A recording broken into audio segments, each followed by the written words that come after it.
बहुत पुराने समय की बात है।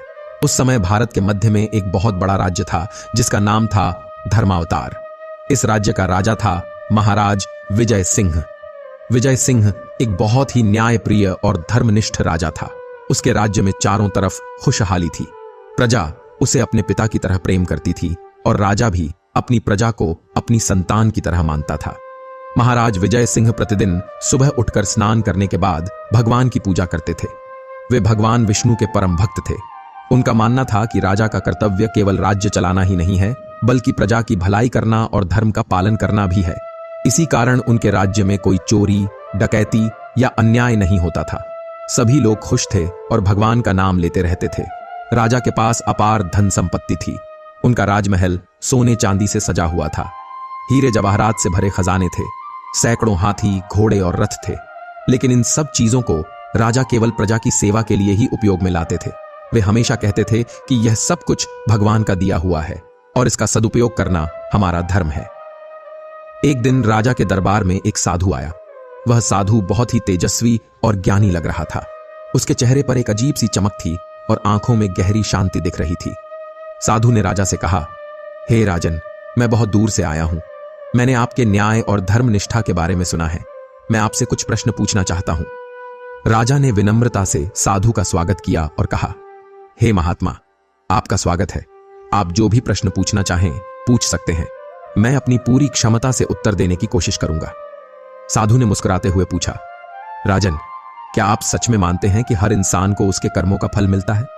क्या आपको लगता है कि जो व्यक्ति अच्छे काम करता है उसे हमेशा अच्छा फल मिलता है और जो बुरे काम करता है उसे बुरा फल मिलता है? राजा ने बिना किसी हिचकिचाहट के उत्तर दिया, जी हां महात्मा, मैं पूरे विश्वास के साथ कहता हूं कि हर व्यक्ति को अपने कर्मों का फल जरूर मिलता है। यह प्रकृति का नियम है। जैसे बीज बोने पर उसी के अनुसार फल मिलता है, वैसे ही कर्म करने पर उसी के अनुसार परिणाम मिलता है। यह सनातन सत्य है। साधु ने एक गहरी सांस ली और कहा, राजन, आपका विश्वास सुंदर है, लेकिन कभी कभी यह दिखता है कि अच्छे लोगों के साथ बुरा होता है और बुरे लोगों के साथ अच्छा होता है। इसका क्या उत्तर है?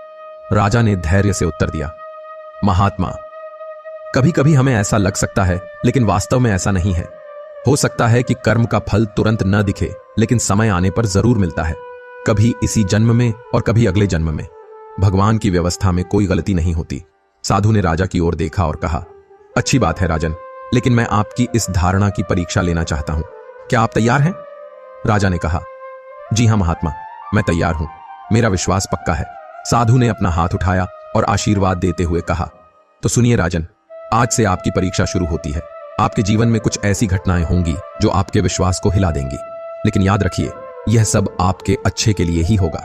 अगर आप अपने धर्म पर अडिग रहे तो अंत में आपको सच्चा ज्ञान मिलेगा। इतना कहकर साधु वहां से चला गया। राजा को थोड़ा अजीब लगा, लेकिन उन्होंने इसे ज्यादा गंभीरता से नहीं लिया। वे अपने काम में व्यस्त हो गए। कुछ दिन बाद राजा के राज्य में अचानक से अकाल पड़ गया। कई महीनों तक बारिश नहीं हुई। फसलें सूख गईं। नदियां और तालाब सूखने लगे। प्रजा परेशान होने लगी। राजा ने तुरंत अपने खजाने खोल दिए और प्रजा की मदद करने लगा। उसने अपने भंडार से अनाज बांटवाया, पानी के लिए नए कुएं खुदवाए, बीमारों की दवाई की व्यवस्था कराई। लेकिन अकाल और बढ़ता गया। राजा का खजाना खत्म होने लगा। फिर भी राजा ने प्रजा की सेवा करना नहीं छोड़ा। उसने अपने महल के गहने, सोना चांदी सब कुछ बेच दिया और प्रजा की मदद की। राजा की रानी महारानी सुमित्रा भी अपने सारे आभूषण दान कर दिए। 1 साल तक अकाल चलता रहा। राजा ने अपना सब कुछ दान कर दिया था। अब उसके पास सिर्फ साधारण कपड़े और एक छोटा सा घर बचा था। लेकिन फिर भी राजा खुश था, क्योंकि उसकी प्रजा बच गई थी। उसे लगता था कि यह सब भगवान की परीक्षा है और वह इसमें सफल हो रहा है। लेकिन अचानक एक दिन राजा को पता चला कि उसके पड़ोसी राजा सुरेंद्र सिंह ने उसके राज्य पर हमला करने की तैयारी कर ली है। सुरेंद्र सिंह एक क्रूर और लालची राजा था। उसने सोचा कि विजय सिंह कमजोर हो गया है, तो यही समय है उसके राज्य को हड़पने का। राजा विजय सिंह के पास अब न सेना थी न हथियार। अकाल के समय उसने सब कुछ बेच दिया था। उसके सैनिक भी भूख के कारण कमजोर हो गए थे। राजा ने अपने मंत्रियों से सलाह मांगी। मंत्रियों ने कहा, महाराज, हमारे पास कोई रास्ता नहीं है। हमें सुरेंद्र सिंह के सामने आत्मसमर्पण करना होगा। लेकिन राजा विजय सिंह ने कहा, नहीं, मैं कभी अधर्म के आगे झुकूंगा नहीं। सुरेंद्र सिंह एक अत्याचारी है। अगर मैंने उसके आगे सिर झुकाया तो वह मेरी प्रजा पर अत्याचार करेगा। मैं यह नहीं होने दूंगा। मंत्रियों ने कहा, लेकिन महाराज, हम लड़ेंगे कैसे? हमारे पास न सेना है न हथियार। राजा ने कहा, भगवान पर भरोसा रखिए। जो सत्य के साथ होता है, भगवान उसके साथ होते हैं। हम धर्म की रक्षा के लिए लड़ेंगे। परिणाम भगवान के हाथ में है। अगले दिन सुरेंद्र सिंह की विशाल सेना ने धर्मावतार राज्य पर आक्रमण कर दिया। राजा विजय सिंह अपने कुछ वफादार सैनिकों के साथ युद्ध के लिए निकला। युद्ध भयानक था। राजा विजय सिंह बहुत बहादुरी से लड़ा, लेकिन संख्या में कम होने के कारण वह हार गया। सुरेंद्र सिंह ने राजा विजय सिंह को बंदी बना लिया। उसने राजा के साथ बहुत बुरा बर्ताव किया। राजा को जेल में डाल दिया गया। रानी सुमित्रा को भी बंदी बनाया गया। उनका छोटा बेटा राजकुमार अर्जुन किसी तरह भाग निकला और जंगल में छुप गया। जेल में राजा को बहुत कष्ट दिया जाता था। खाने को रूखी रोटी मिलती थी और पानी भी कम मिलता था। राजा की हालत दिन ब दिन खराब होती जा रही थी, लेकिन फिर भी राजा का भगवान पर से भरोसा नहीं हिला। वह रोज सुबह शाम भगवान का नाम लेता रहता था। कई महीने बीत गए। राजा अब बहुत कमजोर हो गया था। एक दिन वह जेल में बैठा भगवान से प्रार्थना कर रहा था, हे भगवान, मैंने जीवन भर आपकी सेवा की है, हमेशा धर्म का पालन किया है, प्रजा की भलाई के लिए अपना सब कुछ दान कर दिया, फिर भी आज मैं इस हालत में हूं। क्या सच में अच्छे कर्म का अच्छा फल मिलता है? पहली बार राजा के मन में संदेह पैदा हुआ था। उसे लगने लगा कि शायद उस साधु की बात सच थी। शायद कर्म और उसके फल में कोई संबंध नहीं है। शायद यह सब केवल कहानियां हैं। उसी रात राजा को सपने में फिर वही साधु दिखाई दिया। साधु ने मुस्कुराते हुए कहा, राजन, क्या अब आपका विश्वास हिल गया है? राजा ने कहा, महात्मा, मुझे समझ नहीं आता। मैंने जीवन भर अच्छे काम किए, लेकिन आज यह हाल है। दूसरी तरफ सुरेंद्र सिंह जैसे अत्याचारी फल फूल रहे हैं। क्या यह न्याय है? साधु ने कहा, राजन, आपको लगता है कि आपके साथ बुरा हो रहा है, लेकिन क्या आपने कभी सोचा है कि यह आपके लिए अच्छा भी हो सकता है? कभी कभी भगवान हमें कष्ट देकर हमारी आत्मा को और मजबूत बनाते हैं। राजा ने कहा, लेकिन महात्मा, मेरी प्रजा का क्या कसूर था? वे क्यों कष्ट पा रहे हैं? साधु ने कहा, राजन, धैर्य रखिए। अभी तो परीक्षा की शुरुआत है। अंत तक इंतजार करिए। जब सब कुछ खत्म हो जाएगा, तब आपको सच्चाई का पता चलेगा। राजा की नींद खुल गई। उसे लगा कि यह केवल सपना था, लेकिन साधु की बातें उसके दिल में बैठ गईं। उसने फैसला किया कि वह अंत तक धैर्य रखेगा और भगवान पर भरोसा करेगा। अगले दिन सुबह जेल का दरवाजा खुला और एक सैनिक ने आकर कहा, राजा विजय सिंह, तुम्हें महाराज सुरेंद्र सिंह के सामने पेश होना है। राजा को दरबार में ले जाया गया। सुरेंद्र सिंह सिंहासन पर बैठा था। उसके चेहरे पर क्रूरता झलक रही थी। उसने राजा विजय सिंह से कहा, सुनो विजय सिंह, मैं तुम्हें एक मौका देता हूं। अगर तुम मेरे सामने सिर झुकाकर मुझे अपना स्वामी मान लो और मेरी सेवा करने का वचन दो, तो मैं तुम्हें माफ कर दूंगा। राजा विजय सिंह ने सीना तानकर कहा, सुरेंद्र सिंह, मैं कभी अधर्म के आगे सिर नहीं झुकाऊंगा। तुमने मेरे राज्य पर अत्याचार किया है, मेरी प्रजा को सताया है। मैं तुम्हारे जैसे अत्याचारी को अपना स्वामी नहीं मान सकता। सुरेंद्र सिंह का गुस्सा 7वें आसमान पर चढ़ गया। उसने चिल्लाकर कहा, तो फिर तुम्हें मृत्यु दंड मिलेगा। कल सुबह तुम्हें फांसी दी जाएगी। राजा ने शांति से कहा, मैं तैयार हूं। मौत से डरकर जीने से अच्छा है सम्मान के साथ मरना। राजा को वापस जेल में डाल दिया गया। उस रात राजा ने पूरी रात भगवान का नाम जपा। उसे लग रहा था कि यह उसकी आखिरी रात है, लेकिन उसे कोई डर नहीं था। उसका मन शांत था। सुबह होने से पहले अचानक जेल में बहुत शोरगुल मचा। सैनिक इधर उधर भाग रहे थे। राजा को समझ नहीं आया कि क्या हो रहा है। फिर उसे कहा, किसी ने बताया कि रात में सुरेंद्र सिंह की अचानक मौत हो गई है। कहते हैं कि उसे दिल का दौरा पड़ा था। सुरेंद्र सिंह के बेटे राजकुमार दुष्यंत ने तलवार निकाली और राजा पर वार करने को तैयार हुआ, लेकिन अचानक उसका हाथ रुक गया। उसे लगा कि कोई अदृश्य शक्ति उसका हाथ पकड़ रही है। उसने फिर कोशिश की, लेकिन तलवार उसके हाथ से छूटकर गिर गई। राजा ने आंखें खोलकर दुष्यंत की ओर देखा। उसकी आंखों में कोई डर नहीं था, सिर्फ करुणा थी। राजा ने कहा, दुष्यंत, तुम मुझे मारना चाहते हो तो मार दो, मैं तैयार हूं, लेकिन याद रखना कि जो बुराई तुम कर रहे हो उसका फल तुम्हें जरूर मिलेगा। दुष्यंत को राजा की शांत आवाज सुनकर बहुत परेशानी हुई। उसे समझ नहीं आ रहा था कि यह आदमी इतने कष्ट के बाद भी इतना शांत कैसे है। वह वहां से भागकर निकल गया। उसी रात दुष्यंत को एक भयानक सपना आया। उसने देखा कि वह एक अंधेरी जगह में फंसा हुआ है और चारों तरफ से राक्षस उसे घेरे हुए हैं। राक्षस उससे कह रहे हैं कि उसने बहुत पाप किए हैं और अब उसे इसकी सजा मिलेगी। दुष्यंत की नींद खुल गई। वह बहुत डरा हुआ था। उसे पसीना आ रहा था। उसे लगा कि यह कोई साधारण सपना नहीं था, बल्कि कोई चेतावनी थी। अगले दिन से दुष्यंत की तबीयत खराब रहने लगी। वह परेशान रहता था और रात को नींद नहीं आती थी। उसे लगातार बुरे सपने आते थे। कभी कभी उसे लगता था कि कोई आवाज उसे कह रही है कि राजा विजय सिंह को छोड़ दे। एक दिन दुष्यंत के राज्य में एक महान संत आया। संत का नाम था स्वामी ब्रह्मानंद। स्वामी जी बहुत ज्ञानी और सिद्ध संत थे। उन्होंने सुना था कि यहां एक धर्मात्मा राजा को कैद में रखा गया है। स्वामी ब्रह्मानंद सीधे दुष्यंत के दरबार में गए। उन्होंने दुष्यंत से कहा, राजन, मैंने सुना है कि आपने एक धर्मी राजा को कैद में रखा है। यह अधर्म है। आप उसे तुरंत छोड़ दीजिए। दुष्यंत ने गुस्से में कहा, स्वामी जी, आप अपने काम से काम रखिए। राज्य के मामले में दखल न दीजिए। स्वामी ब्रह्मानंद ने शांति से कहा, राजन, धर्म सबका काम है। अधर्म को देखकर चुप रहना भी पाप है। मैं आपसे विनती करता हूं कि राजा विजय सिंह को छोड़ दीजिए। दुष्यंत ने कहा, मैं किसी की बात नहीं मानूंगा। राजा विजय सिंह मेरा शत्रु है और वह यहीं मरेगा। स्वामी ब्रह्मानंद ने कहा, ठीक है राजन, लेकिन याद रखिए कि अधर्म का फल बहुत बुरा होता है। आप अभी भी वक्त है, सुधर जाइए। स्वामी जी वहां से चले गए, लेकिन उन भी रहे थे। उन्होंने राजा विजय सिंह से मिलने की इच्छा जाहिर की। दुष्यंत ने मना कर दिया, लेकिन स्वामी जी रात के समय चुपचाप राजा के पास पहुंच गए। राजा विजय सिंह को स्वामी जी को देखकर बहुत खुशी हुई। उन्होंने कहा, स्वामी जी, आपके दर्शन से मेरा मन बहुत शांत हो गया है। स्वामी जी ने राजा की हालत देखी तो उनकी आंखों में आंसू आ गए। उन्होंने कहा, राजन, आपने इतने कष्ट सहे हैं, फिर भी आपके चेहरे पर शांति है। यह आपकी आध्यात्मिकता का प्रमाण है। राजा ने कहा, स्वामी जी, मुझे अब समझ आ रहा है कि यह सब भगवान की लीला है। उन्होंने मुझसे सब कुछ छीना है ताकि मैं उनके और पास आ सकूं। मैं खुश हूं। स्वामी जी ने कहा, राजन, आपका यह भाव देखकर मैं समझ गया हूं कि आप सच्चे संत हैं। भगवान ने आपको राजा बनाया था, लेकिन अब वे आपको संत बनाना चाहते हैं। राजा ने पूछा, स्वामी जी, क्या सच में कर्म का फल मिलता है? कभी कभी मुझे लगता है कि बुरे लोग खुश हैं और अच्छे लोग दुखी हैं।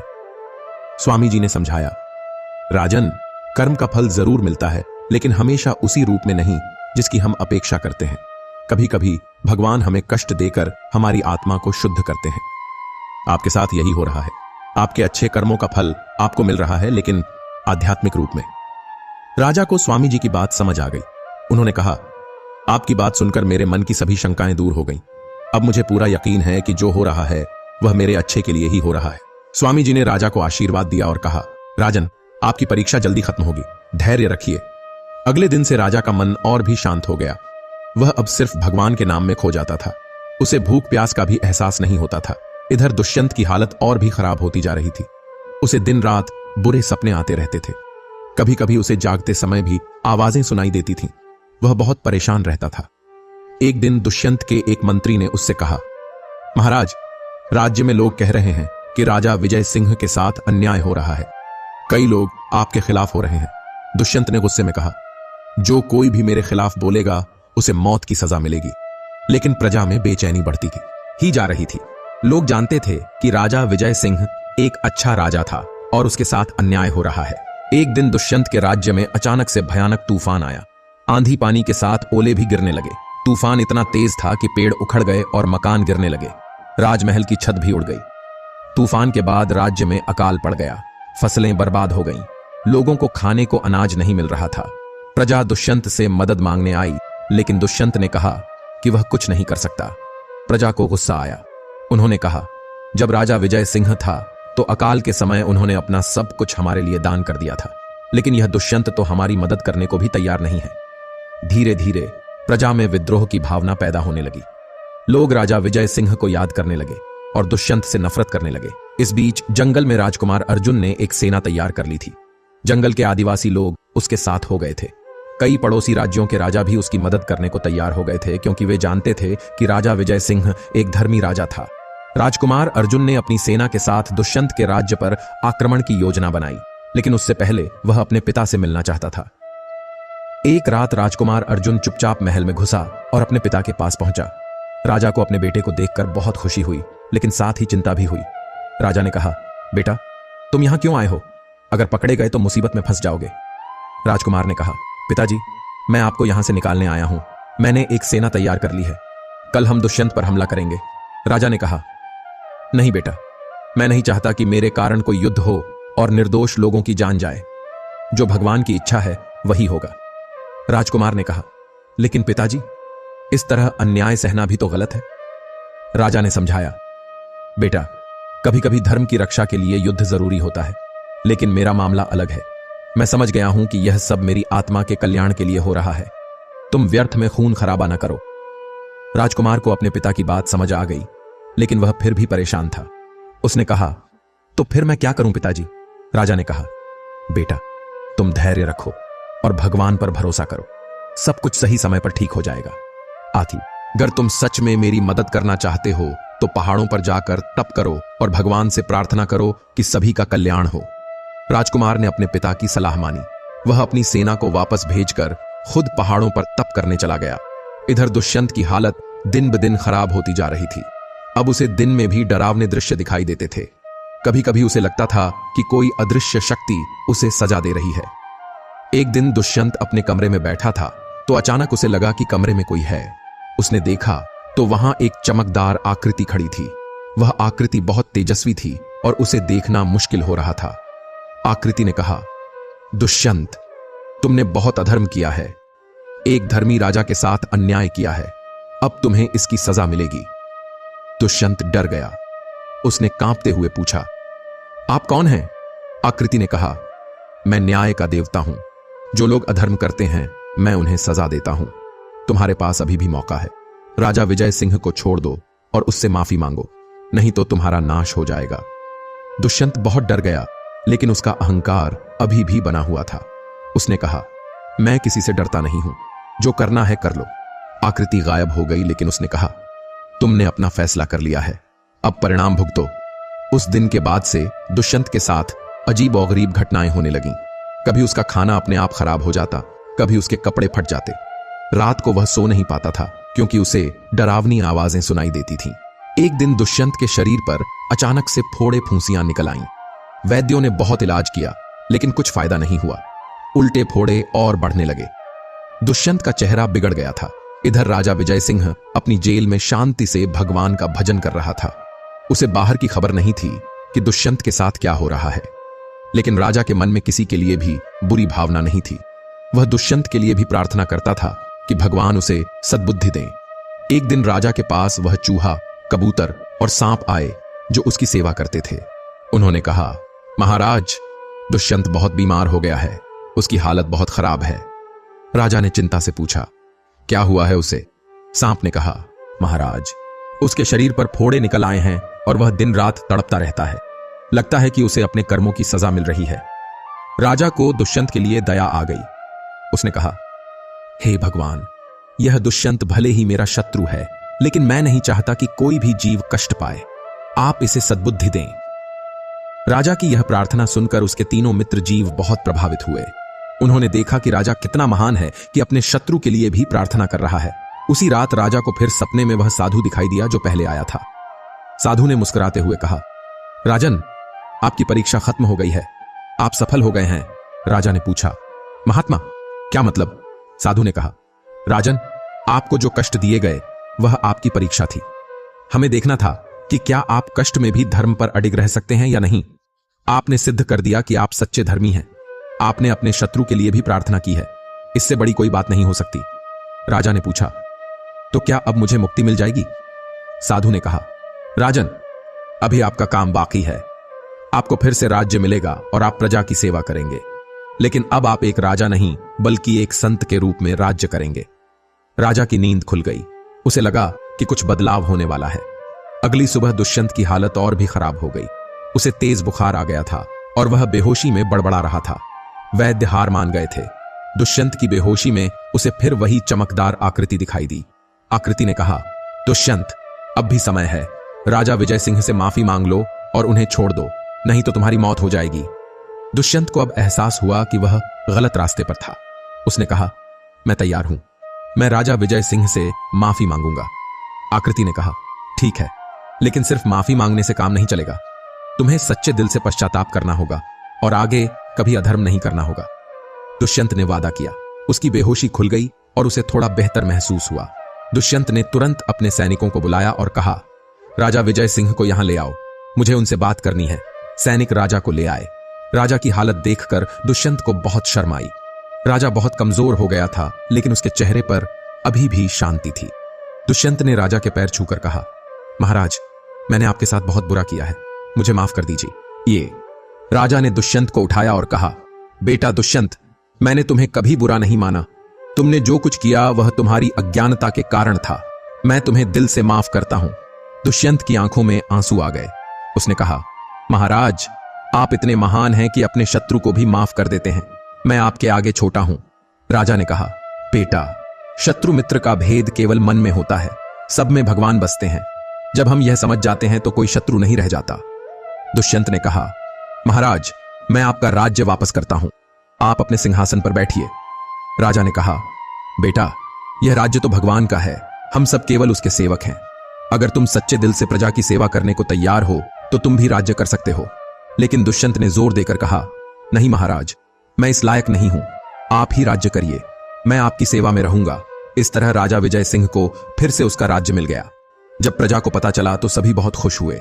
लोग सड़कों पर नाचने और गाने लगे। राजा के स्वागत में पूरे राज्य में जश्न मनाया गया। राजकुमार अर्जुन भी पहाड़ों से वापस आ गया। उसने अपने पिता के पैर छुए और कहा, पिताजी, आपका धैर्य और विश्वास देखकर मैं बहुत प्रभावित हुआ हूं। अब मुझे समझ आया कि सच्चा बल धर्म में है, तलवार में नहीं।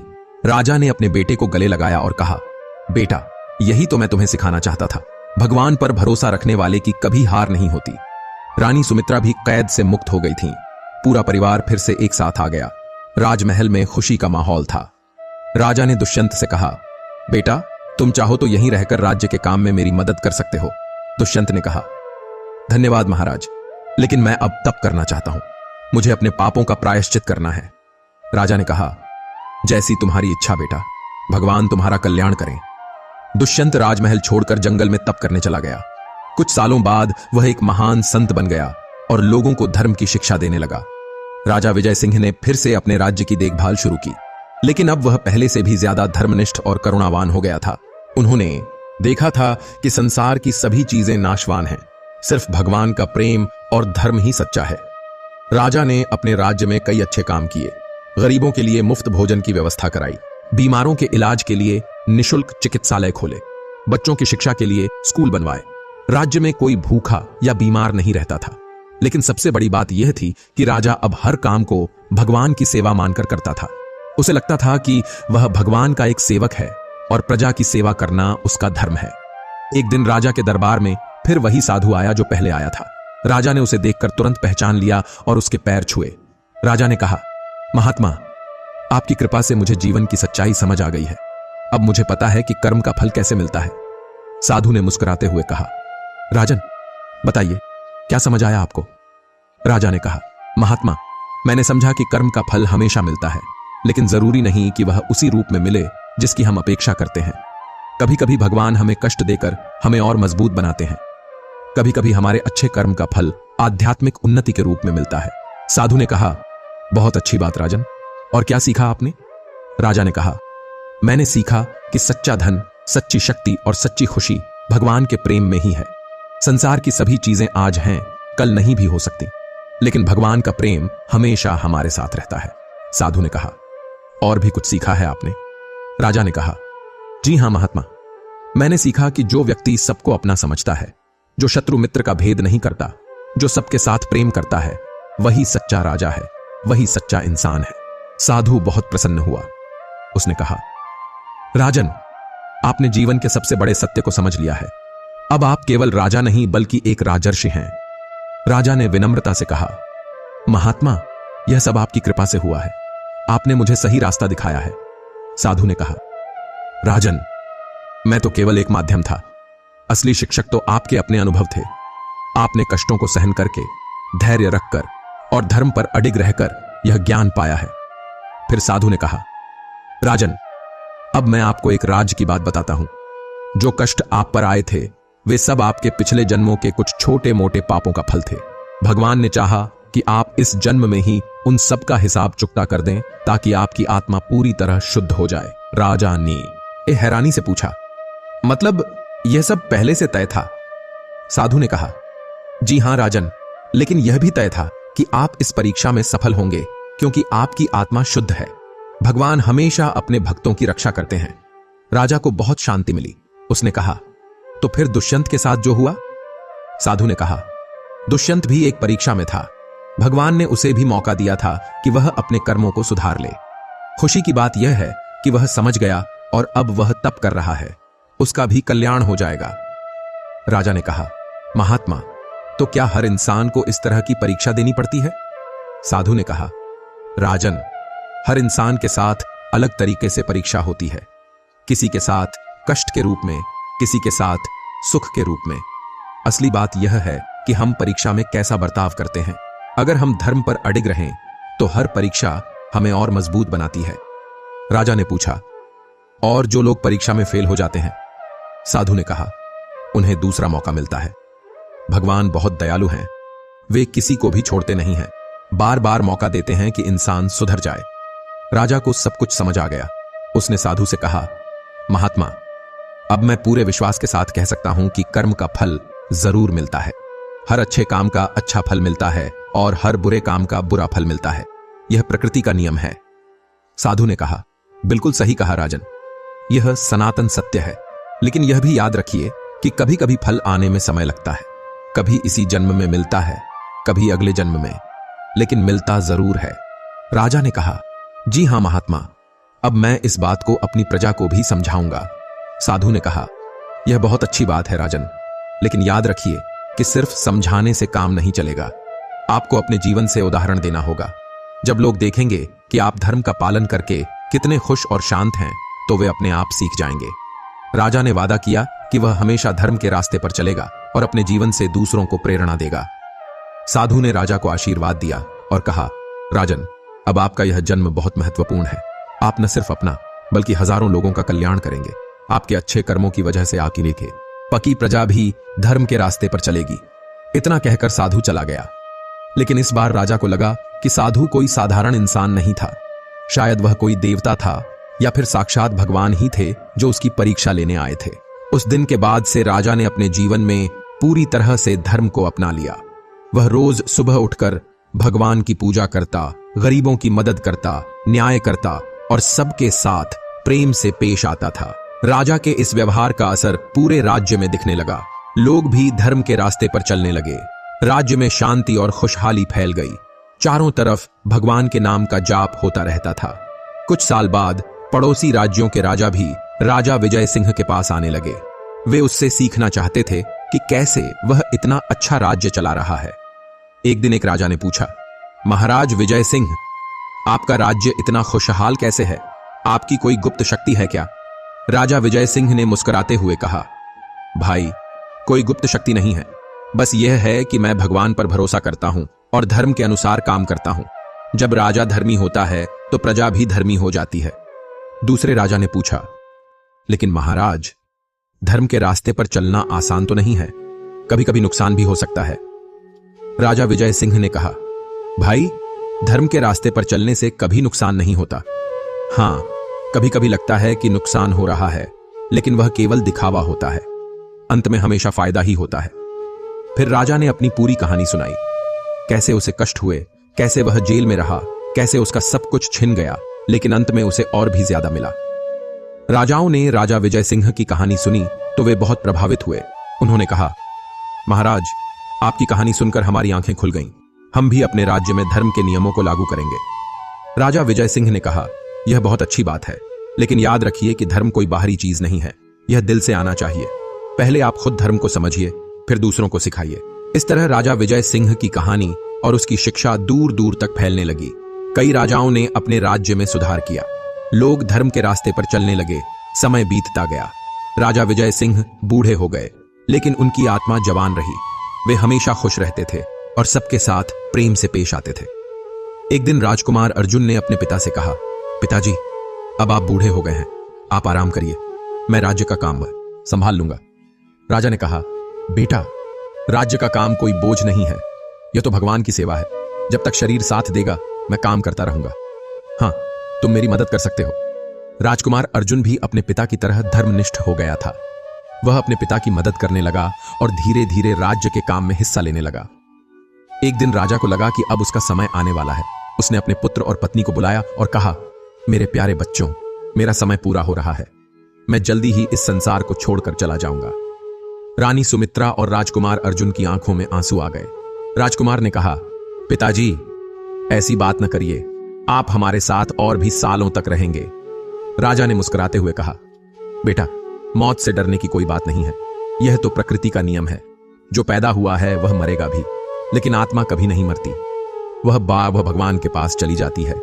फिर राजा ने कहा, बेटा अर्जुन, मैं तुम्हें कुछ बातें बताना चाहता हूं जो मैंने अपने जीवन में सीखी हैं। राजकुमार ने कहा, जी पिताजी, बताइए। राजा ने कहा, पहली बात, हमेशा सच बोलना, चाहे कितनी भी मुसीबत आए, लेकिन झूठ कभी नहीं बोलना। सच की हमेशा जीत होती है। दूसरी बात, सबके साथ न्याय करना, गरीब हो या अमीर, सबके साथ एक समान व्यवहार करना। न्याय ही राजा का सबसे बड़ा धर्म है। तीसरी बात, गरीबों की हमेशा मदद करना। भगवान ने हमें जो कुछ दिया है वह सबके काम आना चाहिए। दान करना सबसे बड़ा पुण्य है। चौथी बात, कभी अहंकार नहीं करना।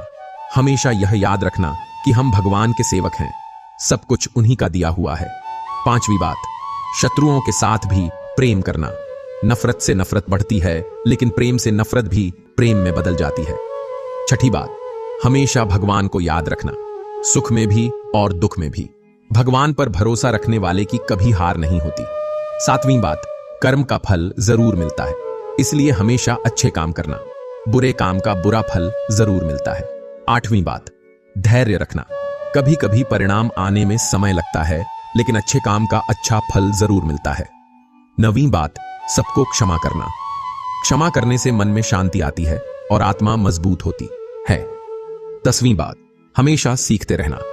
जिंदगी एक स्कूल की तरह है, हर अनुभव से कुछ न कुछ सीखना चाहिए। राजकुमार ने अपने पिता की सभी बातें ध्यान से सुनी और कहा, पिताजी, मैं आपकी सभी बातें मानूंगा, मैं वादा करता हूं कि मैं आपकी तरह धर्म के रास्ते पर चलूंगा। राजा ने अपने बेटे का सिर पर हाथ रखकर आशीर्वाद दिया। फिर वह रानी की तरफ मुड़े और कहा, मेरी प्यारी रानी, तुमने जिंदगी भर मेरा साथ दिया है, तुम्हारे बिना मैं कुछ भी नहीं था। तुम्हारा प्रेम और सहयोग ही मेरी सबसे बड़ी संपत्ति थी। रानी सुमित्रा ने रोते हुए कहा, महाराज, आप ऐसी बातें क्यों कर रहे हैं? मैं तो आपके बिना नहीं रह सकती। राजा ने कहा, मेरी रानी, मैं शरीर से भले ही चला जाऊं, लेकिन मेरी आत्मा हमेशा तुम्हारे साथ रहेगी। तुम दुखी मत होना, खुश रहना और अर्जुन का साथ देना। कुछ दिन बाद राजा विजय सिंह बीमार हो गए। वैद्यों ने बहुत इलाज किया, लेकिन कुछ खास फायदा नहीं हुआ। राजा को पता था कि अब उनका समय आ गया है। राजा ने अपने चारों तरफ सभी मंत्रियों, सैनिकों और प्रजा के प्रतिनिधियों को बुलाया। उन्होंने कहा, मेरे प्यारे लोगों, मैं आप सबसे विदा लेना चाहता हूं। आप सबने मुझे बहुत प्रेम दिया है। सभी लोग रो रहे थे। एक बूढ़े किसान ने कहा, महाराज, आप हमारे पिता की तरह थे, आपके बिना हम क्या करेंगे? राजा ने कहा, मेरे भाई, तुम सब चिंता मत करो। अर्जुन तुम सबकी अच्छी तरह देखभाल करेगा, वह मेरी तरह ही धर्मी और न्याय प्रिय है। फिर राजा ने राजकुमार अर्जुन को बुलाया और उसके सिर पर हाथ रखकर कहा, बेटा, अब यह राज्य तुम्हारे जिम्मे है। हमेशा याद रखना कि राजा का काम प्रजा की सेवा करना है, उन पर राज करना नहीं। राजकुमार ने रोते हुए कहा, पिताजी, मैं आपके बताए रास्ते पर चलूंगा, मैं वादा करता हूं। राजा ने सबसे आखिर में भगवान से प्रार्थना की, हे भगवान, आपने मुझे बहुत कुछ दिया है, एक अच्छा जीवन दिया, प्रेम करने वाली पत्नी दी, एक अच्छा बेटा दिया, प्रजा का प्रेम दिया। मैं आपका शुक्रगुजार हूं। अब मैं आपके पास आने को तैयार हूं। इतना कहकर राजा विजय सिंह ने अंतिम सांस ली। उनके चेहरे पर शांति थी और मुस्कान भी। लगता था कि वह सो गए हैं, मरे नहीं हैं। पूरे राज्य में शोक की लहर दौड़ गई। लोग सड़कों पर आकर रो रहे थे। सभी कह रहे थे कि एक महान राजा चला गया है। राजा का अंतिम संस्कार बहुत धूमधाम से हुआ। हजारों लोग आए थे। पड़ोसी राज्यों के राजा भी आए थे। सभी राजा विजय सिंह की तारीफ कर रहे थे। राजकुमार अर्जुन को राज्य का नया राजा बनाया गया। उसने अपने पिता की तरह ही धर्म के साथ राज्य चलाना शुरू किया। कुछ साल बाद राजा अर्जुन के दरबार में एक दिन फिर वही साधु आया जो उसके पिता के पास आया करता था। राजा अर्जुन ने उसे पहचान लिया और उसके पैर छुए। साधु ने कहा, राजन, आपके पिता एक महान आत्मा थे। उन्होंने अपने जीवन से दिखाया कि कर्म का फल कैसे मिलता है। राजा हुई 70 जनों ने कहा, जी महात्मा, मेरे पिता ने मुझे जीवन की सबसे बड़ी सीख दी है। उन्होंने बताया कि अच्छे कर्म का अच्छा फल जरूर मिलता है। साधु ने कहा, राजन, आपके पिता की कहानी बहुत लोगों के लिए प्रेरणा बनेगी। उनकी कहानी से लोग सीखेंगे कि धर्म की हमेशा जीत होती है। राजा अर्जुन ने कहा, महात्मा, मैं भी अपने पिता की तरह धर्म के रास्ते पर चलूंगा। साधु ने कहा, यह बहुत अच्छी बात है राजन, लेकिन याद रखिए कि हर इंसान की अपनी परीक्षा होती है। आपकी परीक्षा आपके पिता से अलग हो सकती है, लेकिन सिद्धांत वही रहेगा, धर्म पर अडिग रहना। राजा अर्जुन ने वादा किया कि वह हमेशा धर्म का साथ देगा। साधु ने राजा अर्जुन को आशीर्वाद दिया और कहा, राजन, आपके पिता की आत्मा को बहुत शांति मिली है। वह एक सिद्ध आत्मा बनकर भगवान के पास पहुंच गए हैं। उन्हें अब दोबारा जन्म लेने की जरूरत नहीं है। यह सुनकर राजा अर्जुन को बहुत खुशी हुई। उसे लगा कि उसके पिता सच में धन्य थे। साधु चलने लगा तो राजा अर्जुन ने पूछा, महात्मा, आप कौन हैं?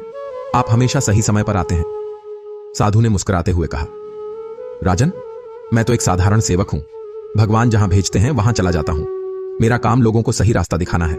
इतना कहकर साधु चला गया, लेकिन जाते जाते उसने कहा, राजन, आपके पिता की कहानी को आगे बढ़ाते रहिए। लोगों को बताते रहिए कि कर्म का फल जरूर मिलता है। यह संदेश फैलाना आपका धर्म है। राजा अर्जुन ने साधु की बात मानी। उसने राजा विजय सिंह की कहानी को लिखवाया और उसे पूरे राज्य में फैलाया। लोग इस कहानी को सुनकर बहुत प्रभावित होते थे और अपने जीवन में सुधार करते थे। कहानी धीरे धीरे दूसरे राज्यों में भी फैली। लोग कहने लगे कि राजे विजय सिंह की कहानी सुनने से मन में शांति आती है और जीवन जीने की सही दिशा मिलती है। साल बीतते गए। राजा अर्जुन ने भी अपने पिता की तरह न्याय और धर्म के साथ राज्य चलाया। उसके राज्य में भी वही खुशहाली थी जो उसके पिता के समय थी। एक दिन राजा अर्जुन के दरबार में एक युवक आया। वह बहुत परेशान लग रहा था। उसने राजा से कहा, महाराज, मेरा नाम कमल है। मैं एक गरीब घर से हूं। मैंने हमेशा अच्छे काम किए हैं, लेकिन मेरे साथ हमेशा बुरा होता रहा है। मेरे माता पिता बीमार हैं। घर में खाने को अनाज नहीं है। क्या सच में अच्छे कर्म का अच्छा फल मिलता है? राजा अर्जुन को लगा कि यह भी एक परीक्षा है। उसने शांति से कहा, भाई कमल, तुम परेशान मत हो। मैं तुम्हें अपने पिता की कहानी सुनाता हूं। राजा अर्जुन ने कमल को राजा विजय सिंह की पूरी कहानी सुनाई। कैसे एक धर्मी राजा को कष्ट हुए, कैसे उसने धैर्य रखा और अंत में कैसे उसे सब कुछ वापस मिल गया। कमल ने कहानी सुनी तो उसकी आंखों में आंसू आ गए। उसने कहा, महाराज, यह कहानी सुनकर मेरे मन को बहुत शांति मिली है। अब मुझे समझ आया कि परीक्षा के समय धैर्य रखना चाहिए। राजा अर्जुन ने कहा, भाई कमल, हर इंसान की परीक्षा अलग होती है। तुम्हारी परीक्षा यह है कि कष्ट के समय भी तुम धर्म पर अडिग रहो। भगवान तुम्हें देख रहे हैं। फिर राजा ने कमल की मदद की। उसे काम दिया, उसके माता पिता का इलाज कराया और उसके घर अनाज भिजवाया। कमल ने राजा के पैर छूकर कहा, महाराज, आपकी और आपके पिता की कृपा से मेरी जिंदगी बदल गई है। अब मैं पक्का विश्वास करता हूं कि अच्छे कर्म का अच्छा फल जरूर मिलता है। कमल वहां से चला गया। कुछ सालों बाद वह एक सफल व्यापारी बन गया और हमेशा गरीबों की मदद करता रहा। वह भी राजा विजय सिंह की कहानी लोगों को सुनाता रहता था। इस तरह राजा विजय सिंह की कहानी एक जगह से दूसरी जगह फैलती रही। जो भी इस कहानी को सुनता था, उसके जीवन में कोई ना कोई बदलाव आ जाता था। एक दिन दूर के एक राज्य में एक क्रूर राजा था जिसका नाम था महाराज काल सिंह। वह अपनी प्रजा पर बहुत अत्याचार करता था। उसने राजा विजय सिंह की कहानी सुनी तो पहले तो उसे लगा कि यह सब कहानियां हैं, लेकिन धीरे धीरे काल सिंह के मन में भी बदलाव आने लगा। उसने सोचा कि अगर राजा विजय सिंह धर्म के रास्ते पर चलकर इतनी शांति और खुशी पा सकता है तो वह क्यों नहीं। काल सिंह ने अपने व्यवहार में सुधार किया। वह अत्याचार बंद करके प्रजा की सेवा करने लगा। उसके राज्य में भी खुशहाली आने लगी। एक दिन काल सिंह खुद राजा अर्जुन के पास आया। उसने कहा, महाराज अर्जुन, आपके पिता की कहानी ने मेरी जिंदगी बदल दी है। अब मैं भी धर्म के रास्ते पर चलना चाहता हूं। राजा अर्जुन ने काल सिंह का स्वागत किया और कहा, यह बहुत खुशी की बात है। मेरे पिता की आत्मा को शांति मिलेगी कि उनकी कहानी से और लोगों का भी भला हो रहा है। काल सिंह ने कहा, महाराज, मैं वादा करता हूं कि अब मैं भी अपने राज्य में राजा विजय सिंह की कहानी फैलाऊंगा। इस तरह राजा विजय सिंह की कहानी का प्रभाव बढ़ता ही गया। दूर दूर के राज्यों में लोग इस कहानी को सुनते थे और अपने जीवन में सुधार करते थे। कई साल बीत गए। राजा अर्जुन भी बूढ़े हो गए। उनका बेटा राजकुमार विक्रम अब राज्य के काम में हाथ बंटाने लगा था। एक दिन राजा अर्जुन ने अपने बेटे से कहा, बेटा विक्रम, मैं तुम्हें अपने दादाजी की कहानी सुनाता हूं। यह कहानी हमारे खानदान की सबसे कीमती संपत्ति है। राजा अर्जुन ने राजकुमार विक्रम को राजा विजय सिंह की पूरी कहानी सुनाई। राजकुमार विक्रम बहुत प्रभावित हुआ। उसने कहा, पिताजी, दादाजी कितने महान थे, मैं भी उनकी तरह बनना चाहता हूं। राजा अर्जुन ने कहा, बेटा, यह कहानी केवल सुनाने के लिए नहीं है, इसे जीवन में उतारना है। तुम्हें भी अपने जीवन में धर्म को सबसे ऊपर रखना होगा। राजकुमार विक्रम ने वादा किया कि वह हमेशा अपने दादाजी के आदर्शों पर चलेगा। कुछ समय बाद राजा अर्जुन ने भी इस संसार को छोड़ दिया।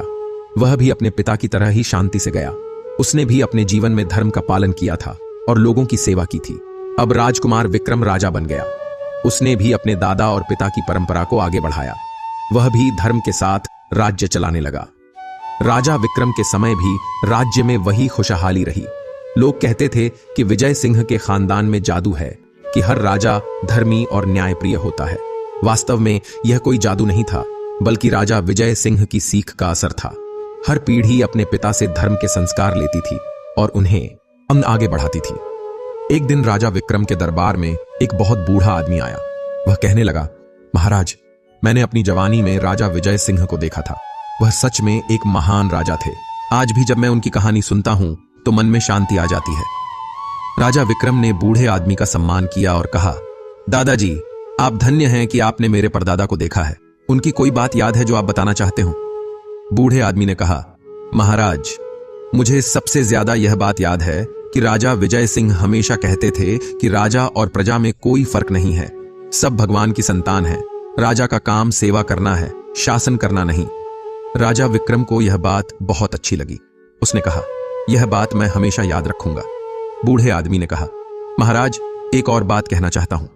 राजा विजय सिंह कहते थे कि जो इंसान दूसरों की भलाई करता है, भगवान उसकी भलाई करते हैं। यह प्रकृति का नियम है। राजा विक्रम ने कहा, जी दादाजी, यही तो कर्म के फल का सिद्धांत है। बूढ़े आदमी ने कहा, बिल्कुल सही कहा महाराज। राजा विजय सिंह की पूरी जिंदगी इस बात का प्रमाण थी कि अच्छे कर्म का अच्छा फल जरूर मिलता है। इस तरह राजा विजय सिंह की कहानी पीढ़ी दर पीढ़ी चलती रही। हर नया राजा इस कहानी से प्रेरणा लेता था और धर्म के रास्ते पर चलता था। सैकड़ों साल बीत गए। राजा विजय सिंह की कहानी अब पूरे भारत में फैल चुकी थी। दूर दराज के गांवों में भी लोग इस कहानी को जानते थे। एक दिन एक महान संत हुए जिनका नाम था स्वामी आनंदानंद। उन्होंने राजा विजय सिंह की कहानी सुनी तो वे बहुत प्रभावित हुए। उन्होंने कहा, यह कहानी सिर्फ एक राजा की नहीं है, बल्कि हर इंसान की है। हर इंसान के जीवन में राजा विजय सिंह जैसी परीक्षाएं आती हैं। स्वामी आनंदानंद ने इस कहानी को और भी फैलाया। उन्होंने अपने शिष्यों से कहा, यह कहानी सुनाते रहिए। जो भी इसे सुनेगा उसके जीवन में सकारात्मक बदलाव आएगा। स्वामी जी के शिष्य पूरे भारत में गए और राजा विजय सिंह की कहानी सुनाते रहे। जहां भी यह कहानी जाती थी, वहां लोगों के जीवन में बदलाव आता था। एक दिन एक शिष्य ने स्वामी आनंदानंद से पूछा, गुरुजी, राजा विजय सिंह की कहानी में सबसे बड़ी सीख क्या है? स्वामी जी ने कहा, बेटा, सबसे बड़ी सीख यह है कि जीवन में कभी भी हार नहीं माननी चाहिए। चाहे कितने भी कष्ट आएं, धर्म का साथ नहीं छोड़ना चाहिए। अंत में सत्य और धर्म की ही जीत होती है। दूसरे शिष्य ने पूछा, गुरुजी, और क्या सीख है? स्वामी जी ने कहा, दूसरी सीख यह है कि कर्म का फल जरूर मिलता है। कभी कभी देर से मिलता है, लेकिन मिलता जरूर है। इसलिए हमेशा अच्छे काम करने चाहिए। तीसरे शिष्य ने पूछा, गुरुजी, क्या हमेशा अच्छे लोगों के साथ अच्छा ही होता है? स्वामी जी ने समझाया, बेटा, कभी कभी दिखता है कि अच्छे लोगों के साथ बुरा हो रहा है, लेकिन यह केवल दिखावा होता है। वास्तव में भगवान उनकी परीक्षा ले रहे होते हैं। जो परीक्षा में सफल हो जाता है, उसे बहुत बड़ा इनाम मिलता है। चौथे शिष्य ने पूछा, गुरुजी, अगर किसी के साथ अन्याय हो रहा हो तो क्या करना चाहिए? स्वामी जी ने कहा, बेटा, अन्याय का विरोध जरूर करना चाहिए, लेकिन बदले की भावना से नहीं, बल्कि धर्म की रक्षा के लिए। राजा विजय सिंह ने भी अन्याय का विरोध किया था, लेकिन किसी से बदला नहीं लिया था। 5वें शिष्य ने पूछा, गुरुजी, क्या शत्रुओं को भी माफ करना चाहिए? स्वामी जी ने कहा, बिल्कुल बेटा, क्षमा सबसे बड़ा धर्म है। जो अपने शत्रुओं को भी क्षमा कर देता है वह भगवान के बहुत करीब पहुंच जाता है। राजा विजय सिंह ने दुष्यंत को भी माफ कर दिया था। इस तरह स्वामी आनंदानंद और उनके शिष्य राजा विजय सिंह की कहानी के जरिए लोगों को जीवन की सच्चाइयां समझाते रहे। समय बीतता गया।